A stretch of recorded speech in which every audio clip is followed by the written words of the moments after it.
வேலூர் மாவட்டம் குடியாத்தம் பகுதியில் நற்செய்தி பணி செய்து கொண்டிருந்த தேவ ஊழியர்கள் மீது பொதுமக்கள் சிலர் அத்துமீறல், கடுமையான வார்த்தைகளை கூறி காவல் நிலையத்தில் ஒப்படைப்பு. குடியாத்தம் காவல் நிலையத்தில் காவல்துறையினர் வழக்கு விசாரணை மேற்கொண்டு வருகின்றனர். திருப்பூர் மாவட்டம் மேசியா காஸ்பல் மினிஸ்ட்ரீஸ் என்ற அமைப்பை சேர்ந்த சிலர் வேலூர் மாவட்டத்தில் தனக்கு தெரிந்த ஊழியர் வீட்டில் தங்கியிருந்து நற்செய்தி பணியில் ஈடுபட்டு வந்தனர். உலகம் முழுவதும் போய் சர்வ சிருஷ்டிக்கும் சுவிசேஷத்தை பிரசங்கியுங்கள் என்று இயேசு கிறிஸ்து சொன்ன வார்த்தைக்கு கீழ்ப்படிந்து கிறிஸ்துவின் வாசகங்கள் அடங்கிய துண்டு பிரதியை விநியோகம் செய்து வந்தனர். அப்பொழுது அந்த பகுதியை சேர்ந்த மதவிரோதிகள் சிலர் இவர்களை சரமாரியாக வார்த்தைகளால் காயப்படுத்தி காவல்துறையிடம் ஒப்படைத்தனர். குடியாத்தம் காவல் நிலையத்தில் காவலர்களும் ஒருதலை பட்சமாக செயல்பட்டதாக புகார் எழுந்துள்ளது. தற்போது இந்த வீடியோ காட்சிகள் சமூக வலைதளங்களில் வைரலாக பரவி கொண்டுள்ளது. இதுகுறித்து கிறிஸ்தவ முன்னணி இயக்கத்தின் தலைவர் வழக்கறிஞர் சரவணன் வீடியோ காணொலி ஒன்றை வெளியிட்டுள்ளார். இந்தியாவில் தனது நம்பிக்கையை எங்கும் பரப்ப உரிமை உண்டு என்ற நிலையில் அந்த உரிமை பறிக்கப்பட்டிருப்பது தனி மனித உரிமை மீறலாக பார்க்கப்படுகிறது. நீதி கிடைக்கும் வரை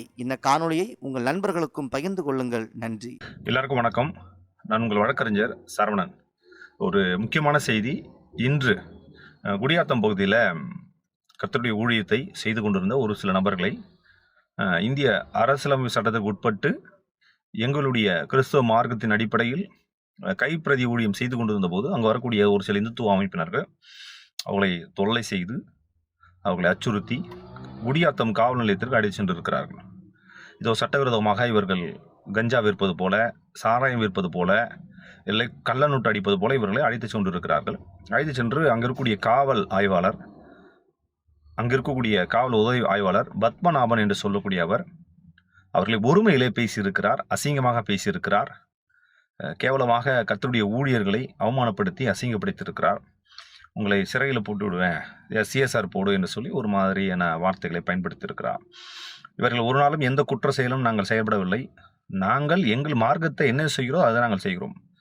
ஒவ்வொரு மதத்திற்கும் ஒவ்வொரு கொள்கை இருக்கிறது. அந்த கொள்கையின் அடிப்படையில் அவர்கள் செய்து கொண்டிருக்கிறார்கள், வாழ்ந்து கொண்டிருக்கிறார்கள்.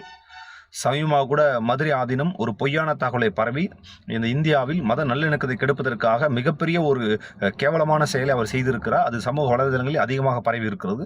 அப்படி நாங்கள் ஒரு நாளும் செய்யவில்லை. நாங்கள் உண்மையாக, நீதியாக, நேர்மையாக செயல்படுகிறோம்.